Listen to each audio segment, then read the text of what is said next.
നമ്മുടെ ഉള്ളിൽ 5 നീവരണങ്ങൾ അല്ലെങ്കിൽ 5 ശത്രുക്കളുണ്ട്. കാമഛന്തം അല്ലെങ്കിൽ ആസക്തി, വ്യാപാദം അല്ലെങ്കിൽ ദ്വേഷം, ധീനമിഥ്യ അല്ലെങ്കിൽ ആലസ്യം, ഉദ്ധച്ച കുക്കുച്ച, ഇരിക്കപ്പുറതിയില്ലായ്മ, വിചികിത്സ, സംശയം. ഈ 5 നീവരണങ്ങൾ നമ്മുടെ ധ്യാനത്തിൻ്റെ ശത്രുക്കളാണ്. അതായത് ഭഗവാൻ ഇതിനെ ഒരു രോഗത്തോട് ഉപമിക്കുന്നു, കടത്തോട് ഉപമിക്കുന്നു, ജയിൽ ജീവിതത്തോട് ഉപമിക്കുന്നു, അടിമത്തത്തോട് ഉപമിക്കുന്നു. അതായത് നമ്മൾക്കിതുണ്ടെങ്കിൽ ഒരു രോഗി ആണെന്ന് വിചാരിക്കുക. ആ രോഗിക്ക് വിശപ്പുണ്ടാവില്ല, ശരീരം ദുർബലമായിക്കൊണ്ടിരിക്കും. അതിനുശേഷം ആ രോഗി ആ രോഗത്തു നിന്ന് പുറത്തു വന്നു കഴിഞ്ഞാൽ അവന് വളരെയധികം സന്തോഷിക്കും. ഞാൻ രോഗിയായിരുന്നു, വിശപ്പുണ്ടായിരുന്നില്ല, എൻ്റെ ശരീരം ദുർബലമായിരുന്നു, ഇപ്പോൾ നോക്കൂ എനിക്ക് വിശപ്പുണ്ട്, ശരീരത്തിന് നല്ല ആരോഗ്യമുണ്ട് എന്ന് പറയും.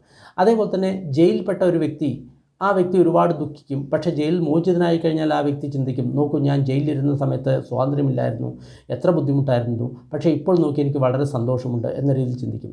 അതേപോലെ തന്നെ ഒരു ഭിക്ഷു ഈ 5 നീവരണങ്ങളെയും ഒഴിവാക്കി കഴിഞ്ഞ് കഴിഞ്ഞാൽ ഇതേപോലെ സന്തോഷിക്കും. ആ വ്യക്തിയുടെ മനസ്സിൽ ആനന്ദമുണ്ടാകും, സന്തോഷമുണ്ടാകും എന്നാണ് ഭഗവാൻ പറയുന്നത്. ഇത് മുന്നോട്ടുള്ള ധ്യാനത്തിന് വളരെ അത്യാവശ്യമാണ്.